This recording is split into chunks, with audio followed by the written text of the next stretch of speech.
And a very warm welcome to all of you in Israel and in Singapore as well. My name is Siok Khoon, and I'm from Singapore. I'd like to thank my friend Luke Elijah for making this connection to get to know this community. A little bit about myself. I've been studying astrology for the last 8 years, and I'm drawn more towards astrotheology and the work of Rudolf Steiner in his work Anthroposophy. So I'm not so much into the prediction of outcomes, but using astrology more as an inner compass for our inner study and as a tool to know ourselves better, right? So what I'll be sharing tonight will be a short presentations of the energies that I feel is happening right now. And I casted the chart for tonight. I will speak in as layman's term as I can. The idea is to just get inspiration from astrology. So very briefly, we are seeing that the sun has just come into Taurus, and we have 4 planets retrograding, which is very exciting and putting us officially in the retrograde season, which will be the main thing that I'll be talking today, right? So this, in fact, is really a wonderful time. Planets in retrograde. Let's just find out what it means. So by definition, a planet is retrograde when it is seen to be moving backwards in the sky, except that, it does not really move that way. So to give you an analogy, it's pretty much like you are driving a car and you put the brakes down and you're slowing down to the red lights. And suddenly the car next to you is speeding. So you get this illusion like everything that you have slowed down. So this phenomena happens when the planets gets very close to the Earth. So because of the relative difference in the speed, we feel as if the planet is moving backwards, right? So what does that mean astrologically? We know that all planets they move forward, which is like the normal motion. So when it goes so-called retrograde, it could mean several things. First of all, it could mean a deviation to the norm. It could mean a challenge to the sense of normalcy. It could also mean going backwards to rediscover new things, or it could be branching off to seek a different route. Okay, so when it is a personal planet going retrograde, personal planets, I mean planets like Mercury, Mars, and Venus. So the transit will be felt in a more personal and more intense manner that calls for big adjustments. And when impersonal planets like Jupiter, Saturn, Pluto, they go retrograde, it's felt more in our social reality, in our collective consciousness. And it could be felt perhaps a bit chaotic, disruptive, and helpless. So as retrograde happens because it happens because of the effect of proximity and speed. So this time I feel like it invites us to get even closer to the perceived problems that we face, to get more intimate so that we can take time to slow down and to see things in a more objective way. So if we can see it from this way, retrograde is really the time for inner introspection and for us to develop new muscles to see things in a new way. So let's take a closer look at these retrograde planets. First, we have Venus, the goddess of love and beauty. I just did a Zoom session last week talking about Venus going through the last phase of what is called the Venus Rose. So Venus actually started this project back in 2012. And by the way, this diagram here, it shows the orbit of Venus. So every 8 years, it will weave a petal of the rose. And it will complete this cycle in about 8 years' time. So it will just go on weaving this rose indefinitely. But we noticed back in 2012, it was starting a new rose. And as we are all aware in astrology, 2012 was the year of, we call it the Platonic year or the precession of the equinox. And that was the year everything kind of shifted. Everybody felt the shift that we are really going towards more light. And as we can see from the scientific studies, there are more and more projects giving us a lot of evidence that, in fact, the whole solar system is going through a big shift. There's more light now, there's more warmth, a lot of solar activities going on. The planets, they're all becoming brighter and brighter. Yes. So it's a very exciting time. Um, let's go back to look at this Venus again, Venus retrograde back in 2012. I feel like a lot of us, who has felt the kind of shift. 2012 was like the beginning of awakening for many people. It was an invitation to see ourselves in a new light. And we can personally feel, at a personal level, feel like we are all returning back to the source. We are transversing from darkness into light again. So Venus retrograding, it will happen from this time up to about June 25th. So it's on the last leg, and Venus, it represents our value system. Retrograding now till June 25th is like the last call to ask us to take a good look at our value system, our worth, what we treasure, what we make of our talents and our gifts, what love and beauty means to us. It's like the last call to shed off values that don't resonate with us anymore and get ready to smile and blossom like a rose. Yes. The next planet is Jupiter. Jupiter is like the army general in us. He is the far-sighted who strategize in our quest to go beyond status quo. It represents our ability to explore, to see the bigger vision.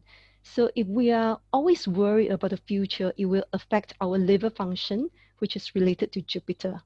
It also affects our hip bones and our sacrum, as in we literally lack the kind of optimism and the bonus of the hip and the thigh muscles to take a big stride forward. So this is the time to look at the worries of the future and what can we do about it? Are we optimistic about it? Jupiter being a social planet, it is concerned about bringing forth a sense of truth and ethics to society. So this is a good time to ask ourselves, what is our social role? What kind of vision can we bring to the society? Jupiter is also a fire sign. It symbolizes the cosmic fire. And there's two sides to Jupiter, as represented by the centaur, the half human, half horse. So on the higher side, Jupiter symbolizes the quest for the Holy Grail. It is the quest to become fully human. And the lower aspect of Jupiter is seen in the greed and ever-expanding tendencies. The typical Jupiterian expression is the more the better, the merrier the better, and all at the expenses of ethics and morality. So Jupiter retrograding this time is, I feel like, calling us to check in with ourselves on our belief systems, our ethics and quest for higher truth. How do we fare in this area? Have we been too righteous and too judgmental, perhaps? Too assumptuous? Too far-sighted and not checking the facts? How about our attitudes towards knowledge, especially in this information overloaded age? Do we have that kind of know-it-all attitude? Do we honor the truth in other people? This is also a very good time to contemplate on how we can turn on the wiser aspect of Jupiter. How can we have dominion over our scattered mind and divided mind? How can we really expand our mind to embrace all? In other words, how can we activate, this unity consciousness in us, right? Next, we look at Saturn. Saturn really goes hand in hand with Jupiter. Both of them are social planets, so-called. Jupiter providing the broad vision for Saturn to build social structures and the form around it. So as Saturn and Jupiter are starting a new cycle, a new relationship, because they are conjunct, so-called being together in the same sign. So that means it's calling our ability to materialize new visions right now. So this is a time to really wake up to our true responsibilities, our commitments, our vows, contracts. whether we have fulfilled what we said we want to do. So very interestingly, we see that Saturn is related to skin, the bone, the spleen. And I just had a relative who broke his bones, and my mom is going through a huge elimination of the skin. So you can tell from these symptoms that, if anyone is going through this, it's really a big change in the reality. And it takes a lot of inner work to give bones and blood to this new reality. So astrology is really about cycles and timing. So interestingly, we noticed that Jupiter and Saturn, these two planets, they talk to each other. And every 20 years, they would have a cosmic conference. And this year, they are getting together again and in the sign of Capricorn. So just a note about this Saturn Jupiter conjunction, we call it the Great Conjunction. Every time they meet together, because they are like social planets, and every time they meet together, there's always going to be a big shift in our society. And when they meet three times, 20, 20, 20, three times over 60 years, they form an equilateral triangle in the sky. I mean, that's really amazing. So in the midst of all this chaos, sometimes, it's just very relieving to look at the sky and ponder and see the beauty that is all around us and, the cosmic plan that is in there for us. So this is something very interesting to study. We saw like in 1920, 1924, 1960. So Saturn and Jupiter, they met in the fire sign of Leo, Aries, and Sagittarius. And now they are meeting in the earth element starting in 1980, year 2000, and year 2020. So here's something for us all to contemplate. So around 1920s, perhaps, we saw the time just after World War I. 1940, there was World War II, and a lot of independence, Aries sign, a lot of independence movement in Africa and India. They were breaking away from colonial control over the next 20 years. And in 1960s, we saw the rise of the hippies movement and the New Age movement, and we saw like there was a sense of limitless expansion in ideas and post-war material prosperity, and that was really very Sagittarius. So 20, 40, and 60, and now it's 80, 2000, and 2020. We are also at the last leg of completing this equilateral triangle. So energetically, it feels like we are back into the energies of 1960s, except that this time we are in the house of Capricorn, where Jupiter and Saturn, they will talk to each other about how have we done in this material world. Have we been too materialistic, forgetting our bigger vision? Do we really have a true vision in mind? What is our visions for tomorrow? Do we have the bones to give structures to new visions? And what about the old social structures that support the old values, right?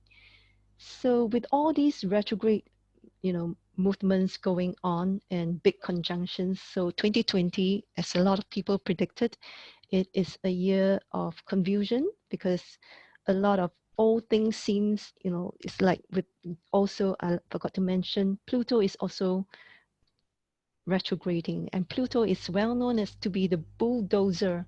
It is a lord of underground. It is always descending into the dark, scary tunnel, as represented in the lower chakras. But it is really about going down to conquer fear and death so that it can rise like a phoenix. But when it failed, then it will carry the sting of a Scorpio. Interestingly, Pluto is discovered in around 1930s, right about the time of the Big Depression, and its discovery is as if to reveal to us that the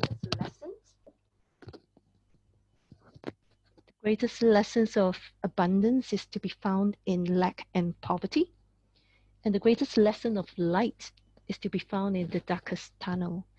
So with Pluto retrograding right now, it provides us the time to really dive deep into our psyche, to confront unconscious fears, especially collective fears. this virus thing has been, wow, phenomenal fear going on right now. And people think it's like so real. And I really hope that people can turn around and to give birth to a new human that is more substantial and more real and pure. So incidentally, this time I also see a lot of transformation going on. Like I was saying, my mom was going through a huge elimination. She was actually going through her dark night of the soul. Her elimination was so scary. Her face was literally white like a ghost. But this time round, I feel like it was also a replay of 2012's energy, except that we are at a higher level right now, and there's more light. So,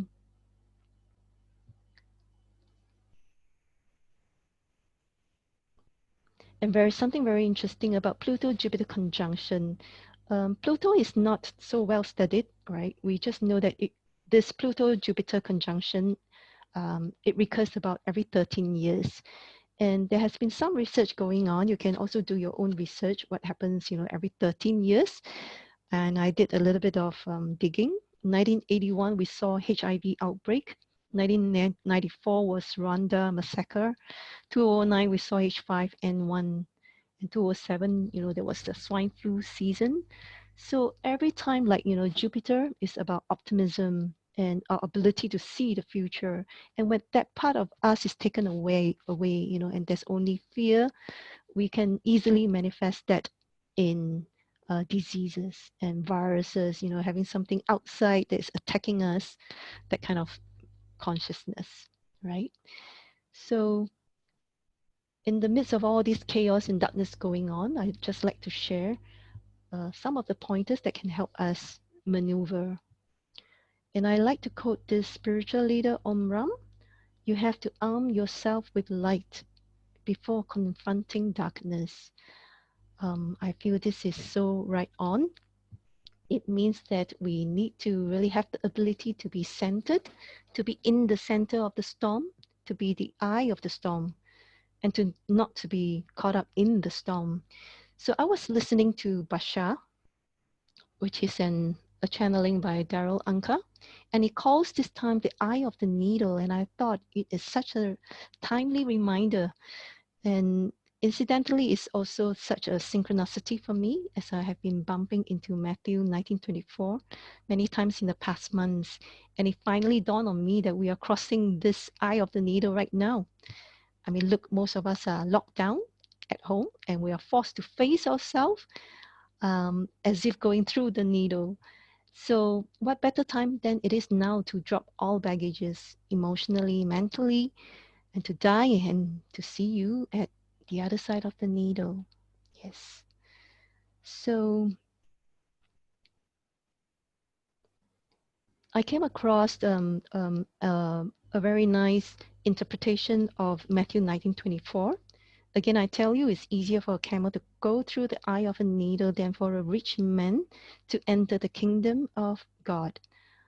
Um, so, camel, well, I mean, we are now down, everybody seems to be having the need to downsize. And camels, as we know, have very little needs. So the astral body, it doesn't have so much baggage. Yes, as compared to a rich man, here I think it means, carrying a lot of baggages, a lot of emotional, physical attachments, and it becomes very difficult to enter the kingdom of God, right? So whatever your religious affiliation, but I feel that this one calls out to me. Enter through the narrow gate, for wide is the gate, and broad is the road that leads to destruction, and many enter through it. But small is the gate, and narrow the road that leads to life, and only a few find it. And I feel also like, since this is the retrograde time with 4 planets going reverse, it's really a good exercise to share. And this exercise is introduced by Rudolf Steiner. It's called the backward review exercise. Basically, it is an exercise that you could do before bed or when you wake up in the morning. So it's just like hitting on the rewind button. You reflect quickly in sequence, in reverse sequence, what happened through the day. So what it does is that, it really helps to reinforce our will. And once we are able to be more in touch with that part of our will, then we are more able to align our will with the cosmic will. So as it goes here, you can Google up how to do this backward review exercise. The idea is to kindle light in our will, because when we undertake such a review backwards in reverse sequence or from an external perspective, it actually requires huge inner effort. I have tried doing this myself and it wasn't easy, to think backwards. And incidentally, this exercise is also very good for people who are always forgetful. One exercise that Steiner gave was that before you go to bed, you could keep something, hide something, so that in the morning, see whether you can remember it. Yes, right? And also to draw some inspirations from the sky right now, Uranus in Aries and Neptune in Aquarius. And I feel like these two are so-called transcendental planets, and they are the higher aspects of our higher self. So looking forward, we have to ask, Uranus in Aries, what is to become of our new identity, our future self, and our higher self, and how to go beyond human? I mean, that is something we have to think, consciously out of the box. Out of the box. So perhaps for seekers who are doing more visualization exercises, this will be a really good time to develop the higher mental faculties for imagination, and also to play back, imagining yourself as the evolved you. So when you look at yourself in the mirror or in your mind's eye, see how would you do things in a very different way. The other one is Neptune in Aquarius. So I feel like contemplating on unity consciousness is being called for. It's the time to ask what is good, not just for myself, but for all, and to let spirit in action. Neptune, we have to remember that, it is a higher aspect of ourselves, and it is really beyond our lower mind. It doesn't, it is not the so-called thinking mind. And Neptune is all about dissolving and melting, the boundaries and the borders, and to help us cultivate Neptunian qualities of compassion. um, a good way is to start, thinking about what is good for all and how can you put it into action. Also, art is so important because our soul really wants to be free. So if you're doing any dancing, drawing, singing, this is a great time to do it. And also, I feel community development is so important right now. So there's a saying, birds of the same kind flock together, so do angels. And this is really a good time to intentionally call out to meet our amazing brothers and sisters, and to get together to see what we can do together, like what we are doing right now. And I feel like another inspiration we can get is from Sun in Taurus right now. It's a very different energy than when it was in Aries. Aries is like the pushing energy, is very direct, very forceful, very straightforward. But now Sun is in Taurus and it wants to start growing things. It's like the gardener who wants to be very sensitive to the environment to see how do we bring that seed into seedling, right? And it's always about persisting at it and about the purpose. Okay, I'm just going to run through this a little bit and we can refresh later. And the other thing that I feel so important, like when I see astrology charts of many people, sometimes we can get sidetracked by other planets playing dramas in our life. And it always pays attention to focus on the sun, because sun is the organizing force. This is representative of our highest soul. So if we start putting attention on our solar plexus, on the sun, and I mean literally going out in the morning to greet the sun like it is, your inspiration coming to you, and your life will start changing. It is so powerful a practice, and I would certainly recommend to every one of you. Yes. And I also feel like, with the big conjunction happening in Capricorn, it pays a lot to pay attention to our physical wellness, because, Capricorn is in the earth sign. And so, I like to sum it up using this picture, which I think, a picture tells 1,000 words. I see the Venus rose in this picture. We are definitely a pentagram. We are like the rose that is waking up in human form. We are really incarnating in our human form, in our human body. I know there are people, seekers, who are not so much in the body. They always feel like they belong somewhere, they do not belong here, and they always have this inner struggle within them. I feel like this is the time to really get into our consciousness that heaven is here on earth and we are here to be human.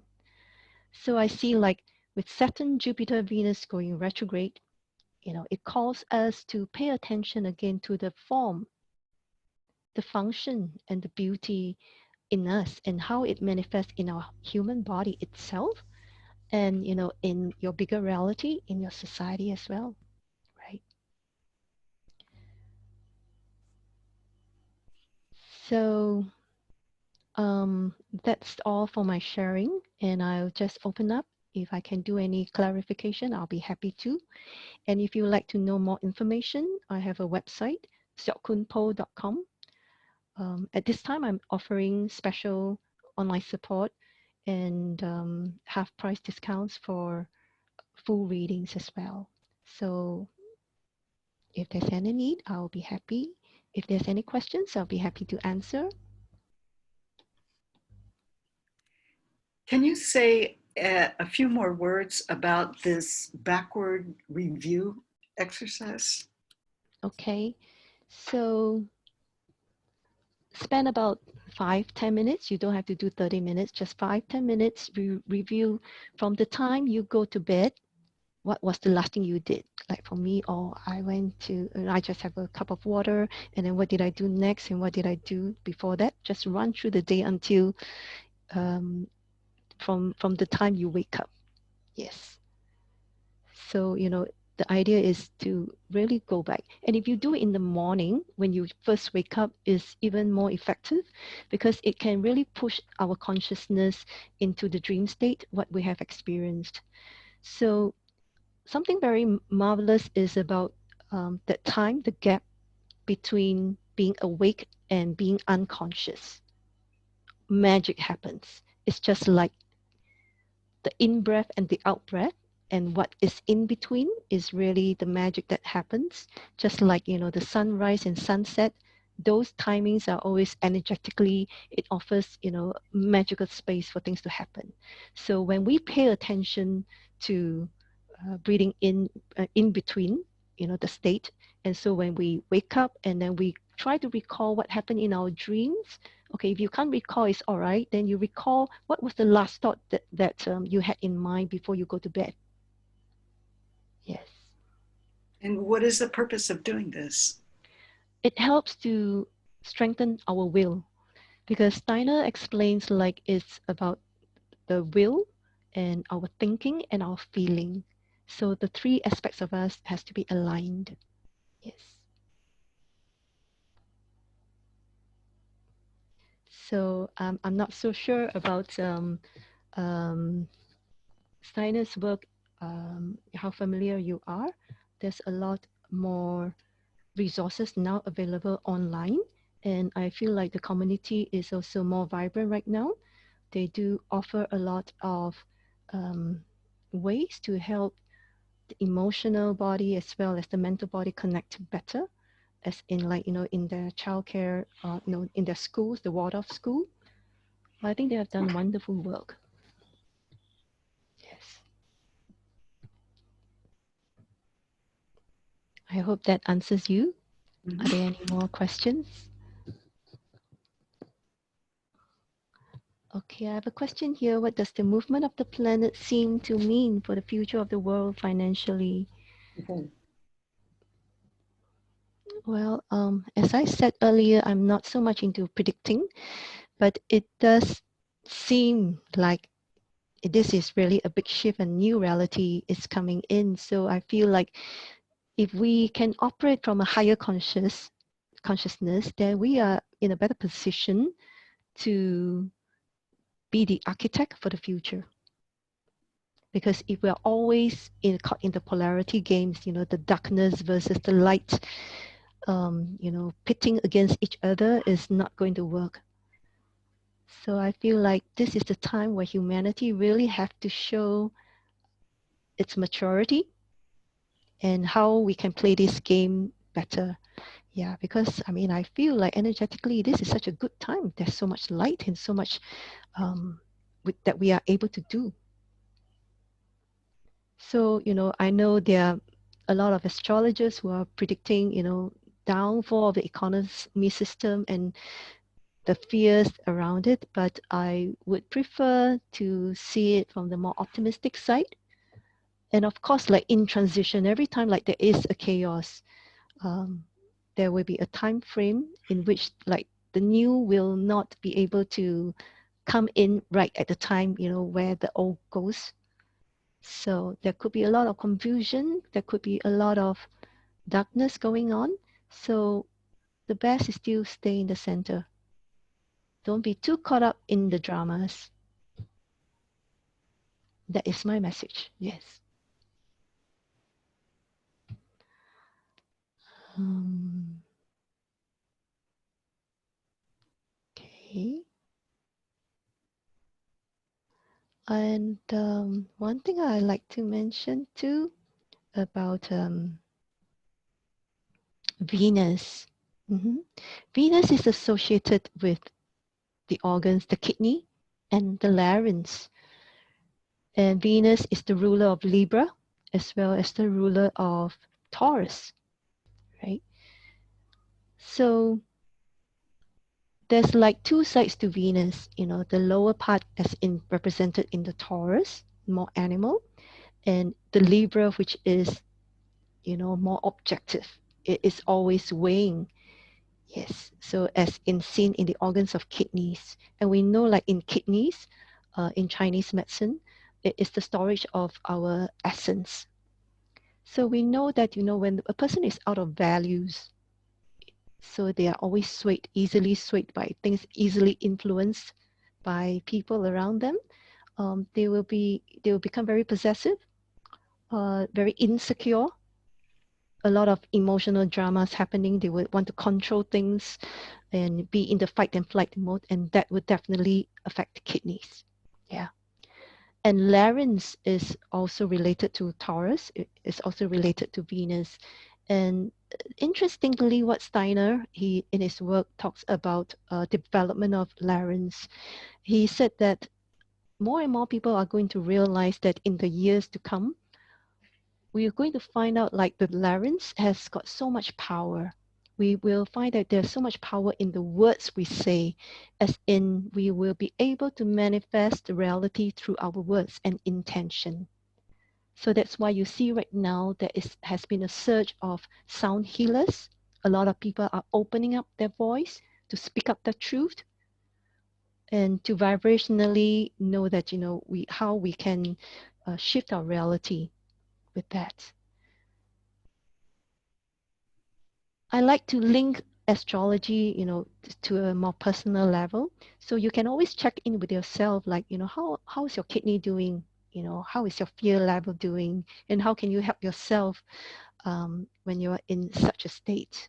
So lately too, with helping people in crisis, I realized that it's so important to take care of the physical health. So as I started becoming vegetarians about 20 years ago, I just want to share the miracles again of juicing. Celery juice is amazing. Yes, I've been helping my mom through her shift, and it has helped her tremendously. And getting doses of sun is so important. And so even right now, you can't get sun if you are not able to get sun because of the lockdown. So at least do some form of sun meditation, imagining the sun within you in your solar plexus. It will help you to get centered within yourself. Yes. So I have someone here asking about Virgo and Sagittarius. I think he's referring to this one. Well, let's just talk about Sagittarius because it's Jupiterian aspect. So Jupiter really wants to explore. It is like the guru, it's the army general, it's the liver, it's the one of organ that loves to expand. It's also detoxes, so that means it's got to have high truth, so to be able to screen out whatever is toxic. So if the liver is failing in this function, it also calls for the person to connect, within themselves, what is the higher truth for them. And so Sagittarius, if you see the lower manifestation of Sagittarius, they are usually very dogmatic, very assumptuous. Um, they think they know a lot more. They can always see the big picture, or they just like to drink and have fun. Yes. So, but now there's a call, to come back to your cosmic fire and to be connected with the higher part of you. It's the fire element, the fire that burns in you. You have to ask yourself, what are you burning for? What is your passion? What is the truth for you? Yes. Virgo, I like to talk about Virgo. Virgo is the neat organizer. It is the crisis manager. It's the nurses and the doctors. Yes. So in 1980s too, we saw a lot of growth in even like in technology as well to streamline our workflow. We see a lot of personal iPhones developing, everything customized so that we are able to do things more organized, more orderly on a daily basis. The routine of doing things seems to have changed drastically. Yes. And so Virgo, 1980s, um, I put down all these dates. It's also for my own contemplation. And I also like to invite you in your own retrograde, to think back, what happened to you back then so that, you could find meaning, some form of meaning, not only for yourself and, also as a social entity, what that means to you. Yeah. Um, okay. So what about Aries? Aries is about independence, is the warrior, is the first sign of the zodiac, is that aspect of ourself that wants to listen to God and to take that impulse and to push it out to the world. So it could sometimes come off like too impulsive, right? Because it's very intuitive. It gets the signal and then it may not think about other people and then it just lash out to do its work. But the more evolved Aries would be very meditative in silence, paying more time to tune in, and yet having the courage to stride out on its own to make a difference. And like we see in 1940s, there was really a lot of independence happening. Yes. So okay, somebody is asking about 21st May is Gemini or Taurus.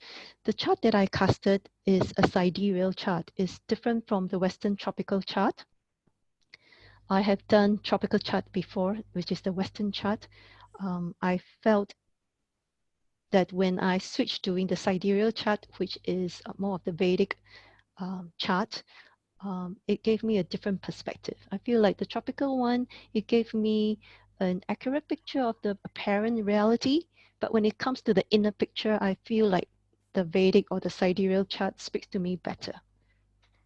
So there could be many perspectives to look at, the skies and ourselves, and it's all just about perspectives. Yes, right? Um,